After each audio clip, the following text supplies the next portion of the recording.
ಆತ್ಮೀಯ ವಿದ್ಯಾರ್ಥಿಗಳೇ, ಇಂದಿನ ತರಗತಿ ನಿಮಗೆಲ್ಲ ಸ್ವಾಗತ. ನಾನಿಂದು ತಂದಿರುವ ಪಠ್ಯವಸ್ತು ಯಾವುದೆಂದರೆ ಸಮಾಜಶಾಸ್ತ್ರ ವಿಭಾಗದ ಬರುವ 8ನೇ ಪಾಠ ಸಾಮಾಜಿಕ ಸ್ತರ ವಿನ್ಯಾಸ. ಈ ಪಾಠದಲ್ಲಿ ವಾರ್ಷಿಕ ಪರೀಕ್ಷೆಗೆ ಕೆಲವು ಪ್ರಶ್ನೆಗಳು ಅನೇಕ ಬಾರಿ ಪುನರಾವರ್ತಿಯಾಗುವುದನ್ನು ನಾವು ಕಾಣುತ್ತೇವೆ. ನಿಮಗಾಗಿ ಆಯ್ಕೆ ಮಾಡಿಕೊಂಡು ಬಂದಿರ್ತೇನೆ.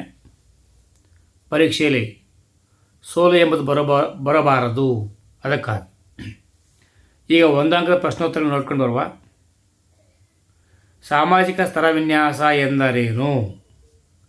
ಈ ಪ್ರಶ್ನೆ ಜೂನ್ 16 ಮಾರ್ಚ್ನಲ್ಲಿ ಮತ್ತು 19 ಮಾರ್ಚ್ನಲ್ಲಿ, ಮಾರ್ಚ್ 2ರ ಪರೀಕ್ಷೆ 19ರಲ್ಲಿ, ಏಪ್ರಿಲ್ 1 24ನೇ ವರ್ಷದಲ್ಲಿ, ಜೂನ್ 24ರ ಪರೀಕ್ಷೆ 2ರಲ್ಲಿ, ಮಾರ್ಚ್ 2 25ನೇ ಇಸ್ವಿಯಲ್ಲಿ ಅನೇಕ ಬಾರಿ ಬಂದು ಹೋಗಿರುವಂಥ ಪ್ರಶ್ನೆ. ಏನು ಪ್ರಶ್ನೆ ಅಂದರೆ ಸಾಮಾಜಿಕ ಸ್ತರ ವಿನ್ಯಾಸ ಎಂದರೇನು? ಜನರನ್ನು ಆದಾಯ, ಶಿಕ್ಷಣ, ಜಾತಿ, ಬಣ್ಣ, ಲಿಂಗ, ಉದ್ಯೋಗ, ಬುದ್ಧಿಶಕ್ತಿ ಮೊದಲಾದವುಗಳ ಆಧಾರದ ಮೇಲೆ ಮೇಲು ಕೀಳು ಎಂದು ವಿಂಗಡಿಸುವುದನ್ನು ಸಾಮಾಜಿಕ ಸ್ತರ ವಿನ್ಯಾಸ ಎನ್ನುವರು. ಮಾನವ ಕುಲ ತಾನೊಂದೇ ಒಲಂ. ಏಪ್ರಿಲ್ 17ರ ಪರೀಕ್ಷೆ, ಏಪ್ರಿಲ್ 17ರ ಪರೀಕ್ಷೆ, ಏಪ್ರಿಲ್ 23, ಮೇ, ಜೂನ್ 25ರ ಪರೀಕ್ಷೆ 2ರಲ್ಲಿ ಎಂದು ಕೇಳಿದ್ದಾರೆ. ಹಾಗಾಗಿ ಮಾನವ ಕುಲ ತಾನೊಂದೇ ಒಲಂ ಎಂದು ಹೇಳಿದವರು ಪಂಪ. ಪೂರ್ವಗ್ರಹ ಎಂದರೇನು? ಇದು ಏಪ್ರಿಲ್ 23ರಲ್ಲಿ ಕೇಳಿದ್ರು ಈ ಪ್ರಶ್ನೆ. ಒಬ್ಬ ವ್ಯಕ್ತಿ ಅಥವಾ ಒಂದು ಸಮೂಹದ ಬಗ್ಗೆ ಹೊಂದಿರಬಹುದಾದ ಪೂರ್ವ ನಿರ್ಧಾರಿತ ಮನೋಭಾವನೆಯನ್ನೇ ಪೂರ್ವಗ್ರಹ ಎನ್ನುವರು. ಪೂರ್ವಗ್ರಹವು ಅಸಹನೆ, ತಿರಸ್ಕಾರ, ಅಗೌರವ, ದ್ವೇಷ ಭಾವನೆಗಳನ್ನು ಬೆಳೆಸುತ್ತದೆ. ಪೂರ್ವಗ್ರಹವು ಸಾಮಾಜಿಕ ಸಂಘರ್ಷಕ್ಕೆ ಕಾರಣವಾಗುತ್ತದೆ. ಅಸ್ಪೃಶ್ಯತೆ ಹಿಂದೂ ಸಮಾಜಕ್ಕೆ ಹತ್ತಿದ ಕಳಂಕ ಎಂದವರು ಮಹಾತ್ಮ ಗಾಂಧೀಜಿ. ಈ ಪ್ರಶ್ನೆ ಜೂನ್ 23ರಲ್ಲಿ ಕೇಳಲಾಗಿತ್ತು. ಅಸ್ಪೃಶ್ಯತೆಯ ಕಳಂಕ ತೊಡೆದುಹಾಕಲು Jyotiba Phule, Swami Vivekananda, doctor B. R. Ambedkar ತೀವ್ರ ಪ್ರಯತ್ನಪಟ್ಟರು. ಸಂವಿಧಾನದ 17ನೇ ವಿಧಿಯು ಅಸ್ಪೃಶ್ಯತಾ ಆಚರಣೆಯನ್ನು ನಿಷೇಧಿಸಿದೆ. ಜೂನ್ 15ರ ಪರೀಕ್ಷೆ, ಸೆಪ್ಟೆಂಬರ್ 21ರಲ್ಲಿ, ಜೂನ್ 24ರ ಪರೀಕ್ಷೆ 2ರಲ್ಲಿ, ಮಾರ್ಚ್ ಏಪ್ರಿಲ್ ಪರೀಕ್ಷೆ 1ರಲ್ಲಿ 25ನೇ ಸಾಲಿನಲ್ಲಿ ಕೇಳಲಾಗಿತ್ತು. 1976ರ ನಾಗರಿಕ ಹಕ್ಕುಗಳ ಸಂರಕ್ಷಣಾ ಕಾಯ್ದೆ ಪ್ರಕಾರ ಅಸ್ಪೃಶ್ಯತಾ ಆಚರಣೆ ಶಿಕ್ಷಾರ್ಹ ಅಪರಾಧವಾಗಿದೆ.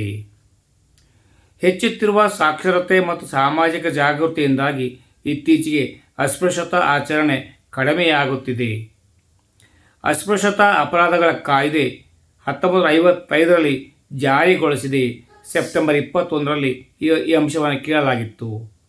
ಅಸ್ಪೃಶ್ಯತಾ ಅಪರಾಧಗಳ ಕಾಯ್ದೆಯನ್ನು 1976ರಲ್ಲಿ ಅಗತ್ಯ ಬದಲಾವಣೆಗಳೊಂದಿಗೆ ನಾಗರಿಕ ಹಕ್ಕುಗಳ ಸಂರಕ್ಷಣಾ ಕಾಯ್ದೆ ಎಂದು ಜಾರಿಗೆ ತರಲಾಗಿದೆ.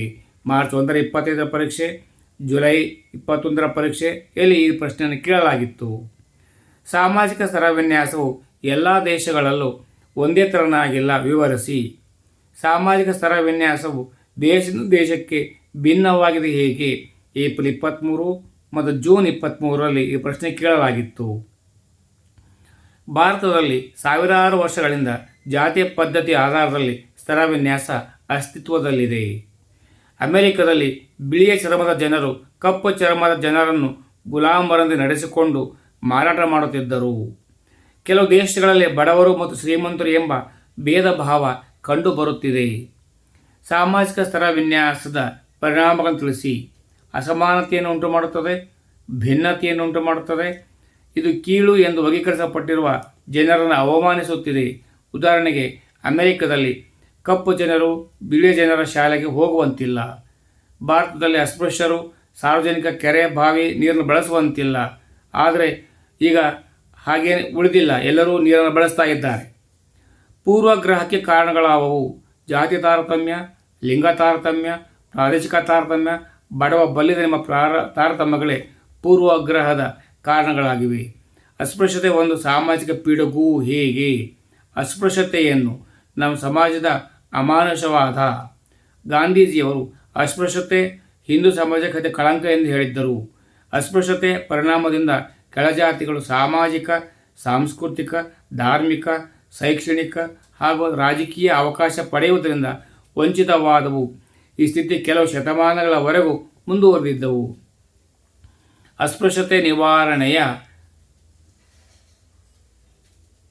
ತಡೆಯಲು ಸಂವಿಧಾನಾತ್ಮಕ ಮತ್ತು ಶಾಸನಾತ್ಮಕ ಕ್ರಮಗಳಾವುವು? ಅಥವಾ ಸ್ತರವಿನ್ಯಾಸ ತಡೆಯಲು ಸಂವಿಧಾನಾತ್ಮಕ ಮತ್ತು ಶಾಸನಾತ್ಮಕ ಕ್ರಮಗಳಾವುವು? ಇತ್ತೀಚೆಗೆ ಅಸ್ಪೃಶ್ಯತೆ ಕಡಿಮೆಯಾಗುತ್ತಿರಲು ಕಾರಣ ಏನು? April 15ರಲ್ಲಿ, June